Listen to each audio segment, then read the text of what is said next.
All right, so welcome everybody. February all hands. Today we have Kathy and Deb from a mortgage boutique, one of the new lenders that we're signed up with. We were introduced to by Claire and her team up in Salem. So I know we haven't really sent much through them yet, but we want to expose everyone to, hey, here's a new lender. And so we wanted to give you guys the first 10 minutes or so of the meeting to kind of give us a little bit of a rundown of what you guys specialize in.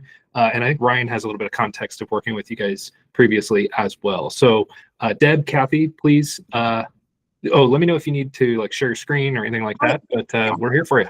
Okay, great. And I do have a few things to share on my screen, but we'll make this quick. Thank you, Glenn, for allowing us to be on your call today. I've talked to a few of you just on some different scenarios and worked with Ryan and Claire in the past. So we're excited to get set up with you guys and to, I guess, tell you a little bit about Mortgage Boutique and what we have to offer. I will share a screen here real quick. You should have the permission to do that at the bottom of the screen. Yeah, there we go. There we go. Maybe. Okay, maybe that's okay. Here we go. Can you guys see? Can you see the screen? Okay, great. So Mortgage Boutique, we're actually a division of First Community Mortgage. We're based out of Murfreesboro, Tennessee. Myself and Ann and Jessica and Deb, we're all based out of Iowa. So we work remotely and we kind of manage our own branch. And so the four of us are pretty much your contacts and who you'll deal with. And Jessica is a phenomenal underwriter, and she's been with us since we've been with Mortgage Boutique. Also, just to tell you a little bit, some quick products that we do offer. We have, your basic conventional FHA, VA, USDA. We do have a program called the Home Zero, and the Home Zero is a first and a second. It's a FHA loan that 96.5% for the first and 3.5% for the DPA second. And we do both loans.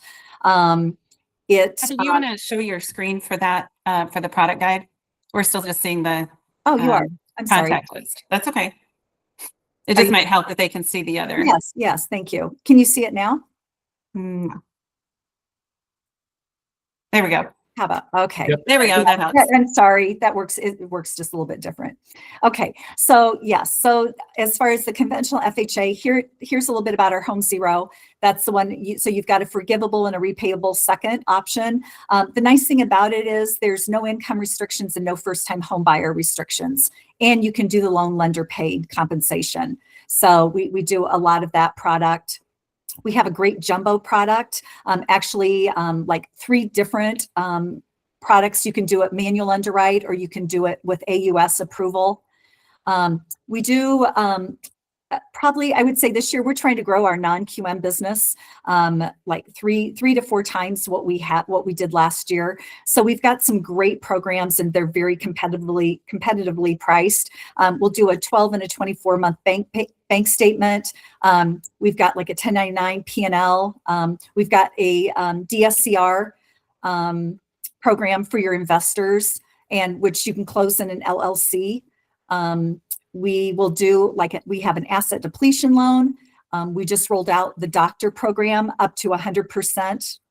Okay, I'll get you a new. This one hasn't been updated, but we can go up to 100% now on our medical professional program. We'll do, the VA. We have lock and shop. We'll do to be determined loans. Manufactured homes, double wide. We also just rolled out a closed-end fixed second program. So that kind of gives you a highlight of some of our products that we offer. I got a question for you, Kathy, on the asset depletion. This is a non-QM asset depletion, I'm assuming. It is. How many months are we talking about? 60. We divide it by 60 months. Cool. Much better than the Fannie Mae one. Yeah. Yes. Yeah. Big We're difference. ready. Yeah. 360, 240. Exactly. Yeah, I like it. Yeah. Absolutely. Yeah. That's been a really strong program right now. The investor loan and the asset depletion have been, we're getting a lot of interest in those programs. We've got a question from Tim too. Sorry to interrupt. No, please. Can you guys dive in a little bit more on your jumbo up to 90 as well? Sure. LTV? Yep. So here it tells, here's a flyer. I did send these attachments, and I can also share those with anybody. But yeah, we'll go up to a maximum DTI of 50, 90%. It is credit score restrictions on that. So like on the 90%, I think it requires a 720 FICO on that. Okay. But we will go down to a 660 credit score with a lower LTV. Got it. That one is pricing really, really well. It's very aggressive. And also, Kathy mentioned the non-QMs. Those are also coming in really strong right now. We have also a match it or beat it program with non-QMs. So if you do have something with another investor, we look at it, and 9 times out of 10, we can beat that price. Plus, we have so many options. If there's something on our grid that doesn't fit your file, let's say there's something strange about the file that's outside of the parameters on the matrix, please go ahead and call us anyway. We get about 85% exceptions on those products. So it is always good to ask. Kathy and I will submit for an exception. And like I said, 8.5 times out of 10, we can get an approval. So. And I can attest to that. Yeah. Yeah. And the DSCR is also pricing exceptionally well right now. That seems to be a really hot item at the moment. A lot of people have your referral sources with your realtors. It's amazing how many realtors have investment properties alone, let alone they seem to be into that market pretty well. They have a lot of customers and whatnot in that market. So those seem to be really strong. Excellent. And we're always adding new products. You guys have a doctor. Oh, there you go. Dr. There we loan. go. That's kind of, I saw, like, I can't remember who it was. One other lender just rolled out a doctor loan. And I was like, oh, we haven't had this before. And of course, the one time I got asked was like 2 years ago. I'm like, there's nothing in the wholesale. So yeah, I'm interested to hear about this one. Yes. So this has been we just recently, we've had the doctor program, but it was only a 90% max LTV. So since we rolled it out to 100%, that's really, we're seeing a lot more of this product. So, and if the LTV is 95 or lower, you can go to a 50% DTI. There are specific eligible borrowers that they have to have a designation, they're licensed. Mm-hmm. But yeah, that's been a really good program. And this is just a sample of like some of the marketing materials we provide for you to personalize and use those to get out in front of your realtors and referral sources. Now for a doctor loan program, I mean, I've never done one, so this is just me being a rookie at this aspect. Is it usually because they're just starting in the profession with a high salary and they just haven't accumulated assets to come in with a down payment, but of course they want, to buy like $1 million house or $1.5 million house? Is that usually why they're looking for something like this? Yes, okay. That's exactly why. That way they can get in, at 100% LTV with their contract. And it's just a very simple way for them not to have, because a lot of times when they're just getting through their program, they're not flush with cash yet. Yeah. So that way that eliminates that requirement for the down payment. And they still have, oh, there's no mortgage insurance. So it's kind of like a civilian VA loan, so to speak. I mean, are there other hooks? Like, is there a prepayment penalty? Are there things like that with these? No. Yeah. Not on primary residences. Right. Probably the only thing that I would say is a little bit different. If they're still an intern or in fellowship and they don't have that big contract yet, or they're not making the big dollars, you can exclude their student loan debt. But if they are under contract and they're making the bigger bucks, then at that point, you would have to use you'd follow the guidelines. Right. You would use the DTI, Yeah. Gift funds are acceptable for reserves. And it's a real easy program. Cool. Just want to show you a little bit as far as to find, for anybody who needs logins to our portal, this will allow you to generate a pricing scenario. You can get in here, price out a loan, find out where we are price-wise. I'm happy to price out loans for you. You can send me your scenarios. And when you're in the portal, once you get a login, it's just portal.welovetpo.com. And then within here, if you go to resources, this will take you to our knowledge center. And you can access our knowledge center without you don't need to have your login credentials to our portal. But this will give you all of our marketing materials that we make available for you. It'll give you all of our products and guidelines, so you can go into each product specifically and get all the different guidelines for any of the programs we offer. Our matrices, underwriting guidelines, any of our products and guidelines, appraisal resources. Our portal is Blue Sage, so all of our how-tos are in there. But it's a great website just for. So you have condos. Do you guys do unwarrantable? We do on our non-QM, yes. Okay, yeah. Yeah. Great. There's also Oh, sorry, go ahead, Kathy, sorry. I got a question for your closed-end second. Do you allow non-occupant co-borrowers? Ooh, honestly, I'm going to have to check on that. It's a scenario question. Yes, no, absolutely. I can check for you. And who's That's- asking? Mark Wilson. Mark, okay. When we say we have a lot of products, guys, we just rolled this one out, and Kathy and I were just talking about it. They roll out so many products. Sometimes we're like, okay, we gotta get Brushed up super on it. familiar with that Yeah. one. But this is the one we just rolled out just recently. But we can certainly get you answers quickly. That's awesome. Yeah, you guys have more than what I thought. I'm glad that you guys came on here because Yes. They are really committed to that. If there's a product out there that we don't have and customers are asking for it, it's amazing how the secondary will go get that product for us. So, And you always guys let us know. you guys are in Sifter as well, I believe. Obviously, for more of the vanilla stuff, obviously Yeah. super nichey, whatever. We need to log into the portal or get a hold of you guys to Right. talk about it. And we're just got into Arrive, I think, by the end of the month. Oh, that's I don't know awesome. I didn't know if you use that or not. Yeah, that's our primary. And that's what we're usually telling lenders is we're like, look, you're kind of out of sight, out of mind, not Right. letting it arrive. Right. It's not that we don't want to use you. It's just makes it so damn easy. Right. Yep. And, We can- to do it. So that's Yeah, great to so hear you guys are if coming we're in. not in there, Glenn, today. I think it's by the end of the month we will be. So Right on. Well, does anybody else have any questions, product stuff, process, anything like that?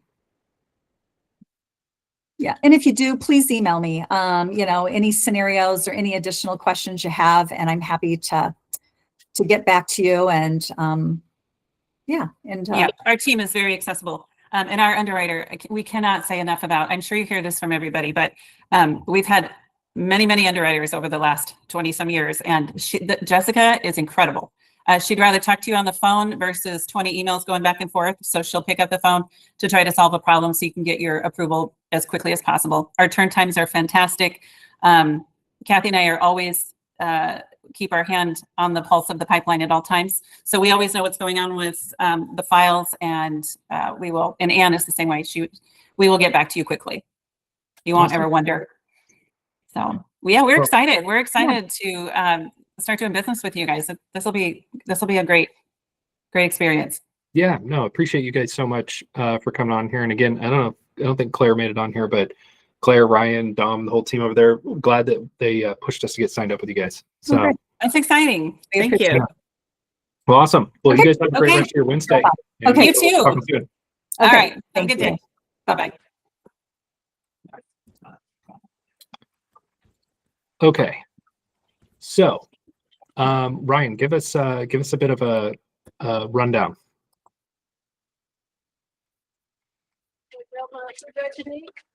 What do you mean rundown? Oh, What would you like to know? Like, have you done any of the niche stuff with them?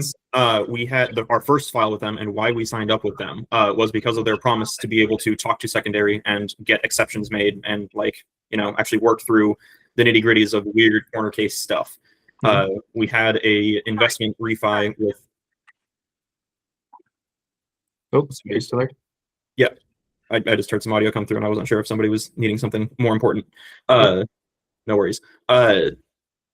So we had a non-QM DSCR loan with an ADU in an area that had basically no comps for the particular setup that they had going on, closing in an LLC. We started it with Jet, who I think became Giant or something like that, lending, who we'd used for DSCRs before, and it was generally fine with them.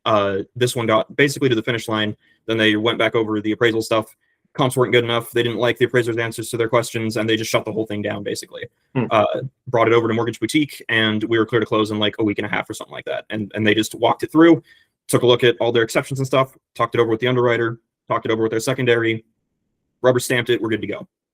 So when they say that they will go and get exceptions, I 100% believe that. I've seen it happen. That's awesome. And I know, I don't know if Amy made it on here. I know we were just talking about the 60-month asset depletion too for DSCR, or I mean for just non-QM. So that's a cool feature too, because I know we've all been pinned in before, right? Where you're like, oh, 360 months, wait, 240, still not good enough for that type stuff. But that and the doctor, and there's another DPA, in-house DPA, it sounds like they do. So cool, just another resource that we have available. I'm sure that it'll become much more top of mind and relevant once they get into Arrive. You know, it was like we just had Anne from AD, previously Flagstar, in the office before this call, and she was like, "Yeah, Arrive," and we're like, "You guys need to get in there." I logged into Sifter for the first time in like 2 months yesterday, so it's just like not out of sight, out of mind. So, okay, on to other business. Let me pull this up. Should I just deleted everything in there?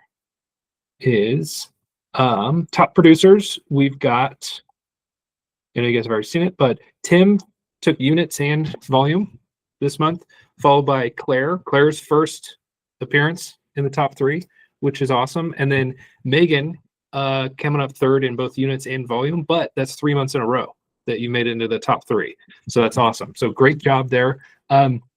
Really a strong January in general. You know, usually January is one of those, you know, we kind of look at like November to February is like the death quarter for the P&L. They're just so quiet and everything, and strong January. So that being said, I mean, the market is I mean, we kind of got clobbered this morning with, well, I didn't even look at all of what happened. Was it like a surprise number on the jobs report from January or something, and is messing around with bonds? I didn't quite see. Did somebody have any context on that? Because all I saw was like, I haven't seen a bunch of price worsenings, but I saw that the market opened not where it was yesterday.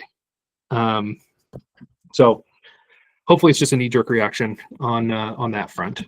In other news, Dom funded his first loan, Dominic, with GTG yesterday. Congratulations. That's awesome. And I don't really have any other news as far as people funding loans. Lender-specific stuff. Mark, I wanted to see if you had anything for any of the lenders changing policies, anything like that. Tim, I know you have been super up to date on UWM's changed to like their gamification on some stuff. I mean, they are making it semi-easy from the standpoint of if you're, as long as you're logged in, do the tasks, watch the videos, all that kind of stuff. But if you're not sending them anything, it's going to be really hard to hit the numbers you need to hit, which is how they designed it. But either Mark or is anybody else seeing any big shifts from any of the lenders as far as policies or even pricing or anything like that? As far as UWM is going, for not really policy, but their underwriting is just becoming more strict, I would say. They're looking at things very, very Strict tight right now. or strict stupid. or inexperienced? Stupid, Yeah. I don't know that I'd call it inexperience. I'm sure that I'm just guessing here that they basically have a dial on how strict they need to be, and they've turned it up. So the computer that is doing the actual underwriting is flagging a lot of things right now, even things that are crazy to me. But so far, escalations are the name of the game. Escalate it until you get to the end. And generally the end is where you actually talk to somebody who kind of knows what they're going, who has experience in underwriting and that kind of stuff. So seen that. I don't know that I've seen anything else from any other lenders, though, as far as policies changing or anything like that. I think that you had an experience recently with, was it Kind?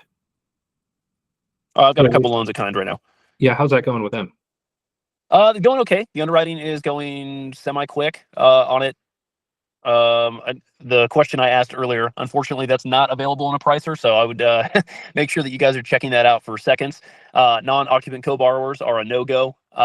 There's also something I ran into earlier, and then Craig is running into right now that we are working on with First Tech. As far as the HELOCs go, no power of attorney for that for signing. I know that they also don't allow for a non-occupant co-borrower for qualification either. Right, which, yeah, we have been closing, I at least 2 or 3 HELOCs at First Tech a month here. Probably for the last 3 or 4 months.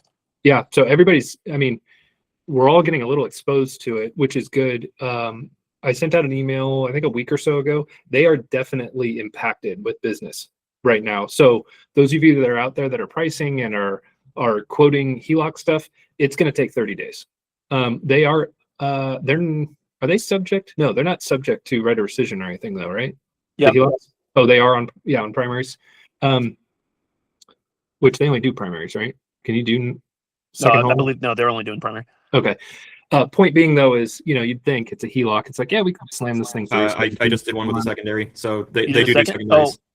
Was it a second home or an investment property? It's one Second of home. those. Okay, Oh, I believe they won't do it on an investment property or something Yeah, along those lines. and they don't have right of rescission, but because of the way that they have their system set up with WFG, there's like a 48-hour turn time from signing, so you basically have rescission anyways. Yeah. So just word to the wise, like it's going to take 30 days to get the HELOC done. Still just phenomenal pricing though. I knew some of us have been pricing out prime minus on some of the stuff, and that's including us being paid 2 points on the draw amount. We have a new AE there. I don't know, David just up and left, but the new AE's information is in the wholesale board. I have not heard anything yet about what David was telling us back in December or so about them shifting their EPO policy. Because right now it's, hey, if you pay more than 25% of the balance down in the first 6 months of the draw amount, it triggers an EPO. That was supposed to drop to like, you have to pay 75% or 80% or something to trigger it. I haven't seen any communication. And now that we have a new AE, it's kind of like, all right, well, take that for what it's worth. So just a word of caution there. Last Hey, thing. Glenn, Yeah. sorry for First Tech. I've had David. It's Philip is the new AE. He's been CC'd on a few emails. I haven't actually had him chime in at all. If we don't have it on there on the wholesale contact, Chelsea Pena, she's been the main point of contact for all the loans, and she's very fast to respond and will help you out with anything. She's like a CSR or something? Yeah, I mean, essentially, I think she's like an account manager. I don't know. That sounds like it would be above an AE, but it's not. We should definitely have her contact information on there. I'll add it. Cool. Okay, cool. Hey, Glenn, can I piggyback on that UWM? Yeah, one last thing I just want to hold on, Tim. Last thing before I forget about it with First Tech is if you guys are pricing them out, one of the big keys with them is going to be a draw amount over 50,000 or over. Right? There's like a 3/8 adjustment or something. If you're like, oh, I'm going to draw 45,000, play around with the pricer, right? Because you can kind of find the sweet spot, and then of course, if you can get under 60 or 70 CLTV type thing. But that's all I'll say about that. Go ahead, Tim. I was just going to say about the points. I know you said earlier that if you're not sending loans there, it's really hard to get to the pro elite status. But truly, every month, there's no reason not to get it, because I think most people on this call visit UWM twice a year. So if you do your twice a year, you already got 20 points there. Yeah, that's but everything else has nothing to do with loan submission. Is using that little AI chat box. That's 5 points. Your talk time with Kevin, no reason to get your 20 minutes. Everything adds up to either 70 or 80 points every month. So even without a loan, you should be able to earn it each and every month. Got it. Yeah, no, that's good. Yeah, you got to go out there at least once or twice in order to get that baseline type stuff, which I'm sure we've got a trip coming up here in the next 3 months or so that we should try and organize up. Yeah, and I would say, just a final piggyback, that I don't think UWM pricing is necessarily great. You need the points to be competitive. Right. So if you're not playing the game, then you're going to look at it and say, oh, the pricing sucks. So then you're not playing the game. So it kind of becomes a spiraling thing. So if you're playing the game, it works out great. So you got to play the game to get their pricing if you want them. No, that's a great point. Yeah, because it's and to that point, like we were all talking about in the chat the other day too, is they removed the automatic 40 bits from pricing and Arrive. So now you have to kind of manually, if you know that you qualify for that, meaning you're either going to use Track or your Pro Elite, right, for loans this month, and you have CYP to burn, I mean, you basically need to price it out with 80 bips in there to get accurate pricing. So it makes a big difference, but it is kind of funny that you're like, damn, you guys are like a full point out in a lot of these scenarios. So you juice it with 80 and you go, oh, you're kind of close now. And some, 760, 780 plus FICO, all that, they kind of show up at the top, but it's just kind of funny, the gamification that they're messing with. So Cool. Real quick. Yeah. This morning, Matt actually mentioned in their sales huddle that he hinted that maybe in the future, if you don't use Track Plus on refinances, you are not able to use your 40 CYP bips. So I'm curious who has been using Track Plus and how's that going lately? Well, one, you watched the video. Two, I think Julie Colclaser, you're on here. I think you've used it before. I think I saw Bernie on here. I think he's used it before. Mark, you've certainly used it. I mean, from what I've heard, it's a crapshoot. Like if you've got anything like a power of attorney, like something, where you're like, oh no, we're paying off that solar lien or something, it's like, good luck.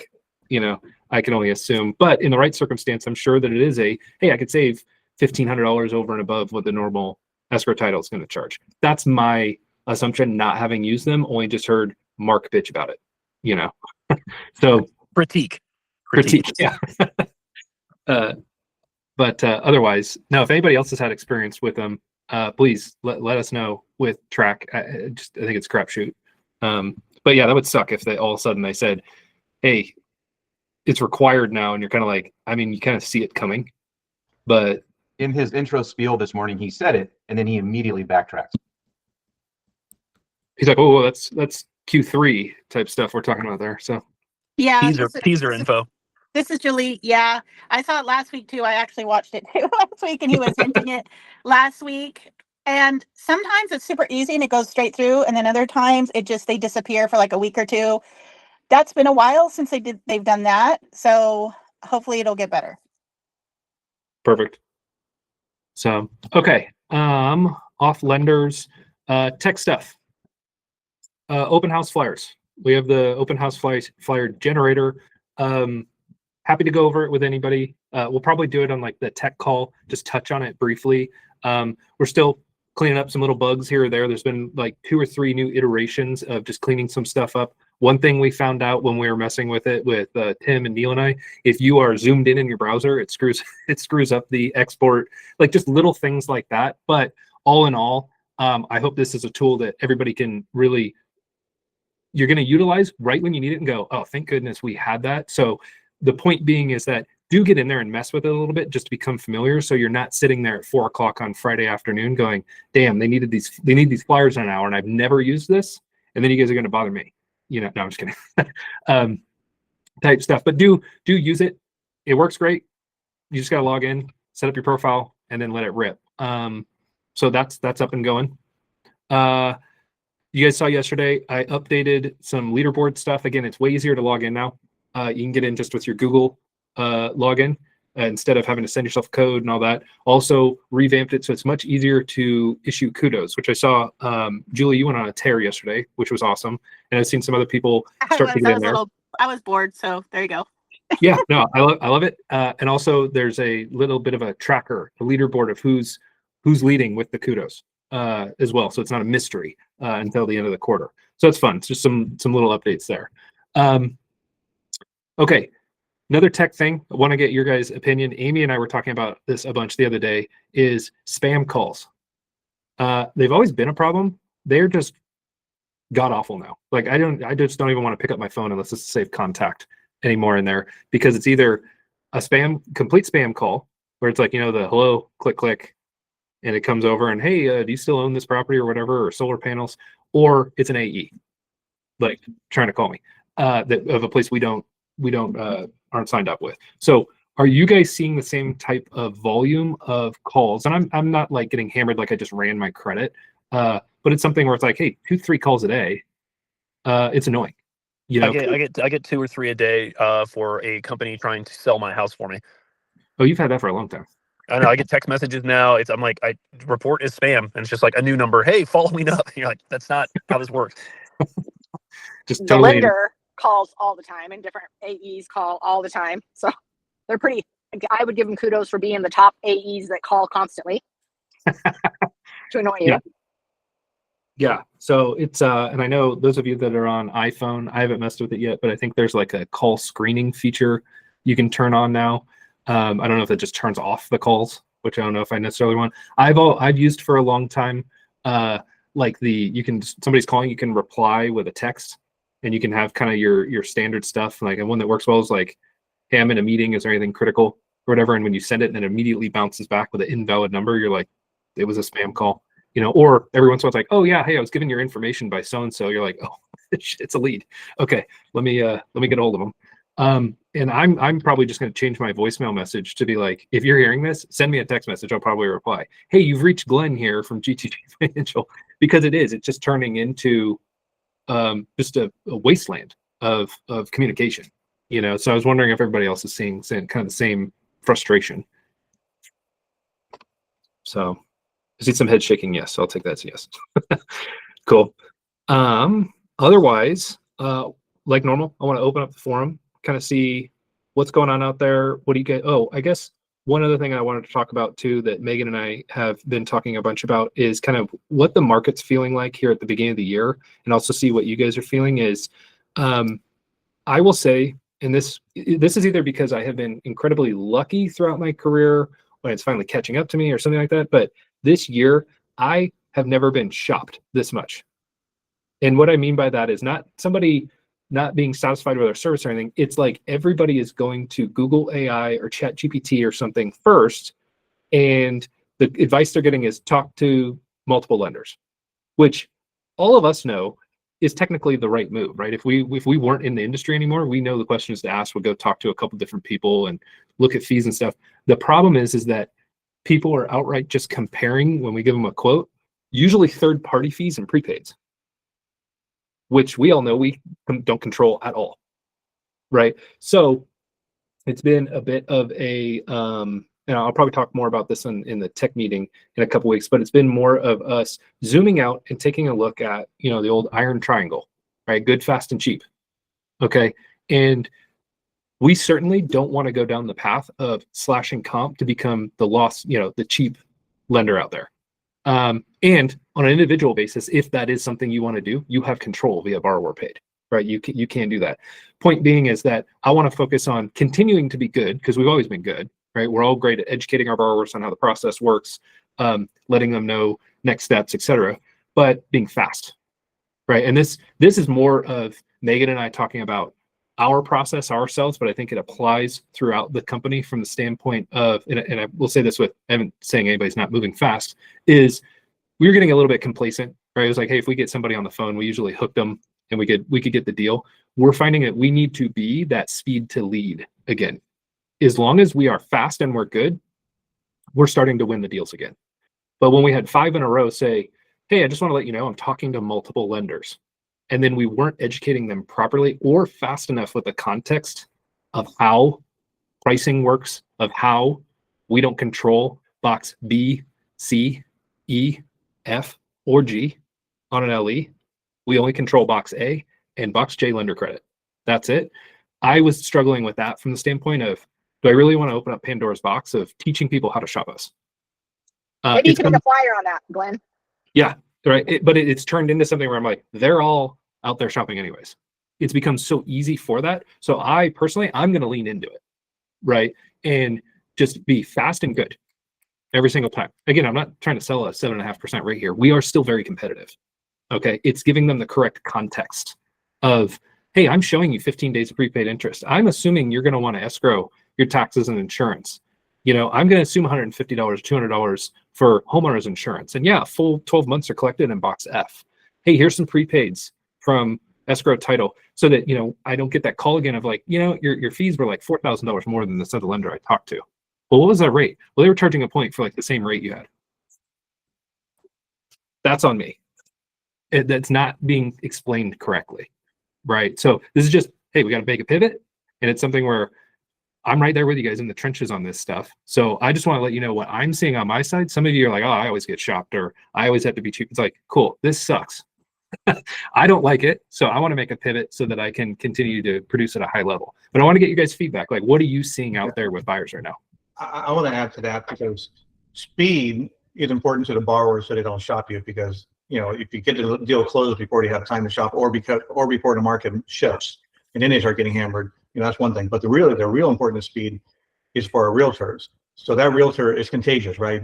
You call them up in 8 days and say, we're clear for doc, they're going to remember that, and they're going to start referring you. right? So you need speed for the borrowers so you don't shop. You need speed for the realtors so they continue to refer business to you. So I say all the time, speed always wins. Even if you're pricing slightly out, if you can get the deal, get it closed. So I'm all for that. I love the concept, concentrating on speed. Yeah, and you know, there's two different thoughts to that as well. There's the speed of, hey, they're refi, you're ready to lock them and go, and there's the speed, you know, and also, hey, you're in contract. But there's also the speed of, hey, they uploaded all their documents. Let's review them, get back to them, let us know if they need anything else, send them preliminary scenarios, like the speed to lead type stuff. Somebody called and left a voicemail, I want to get right back with them immediately, you know, because they are going to be talking to other people. And that's where I was getting complacent, right? It was like, oh, it's 5 o'clock.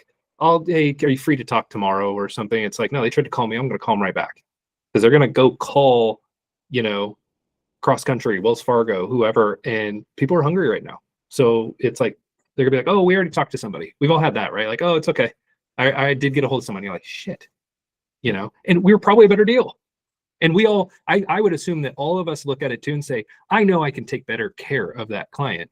It's just, are we fast enough to care about it?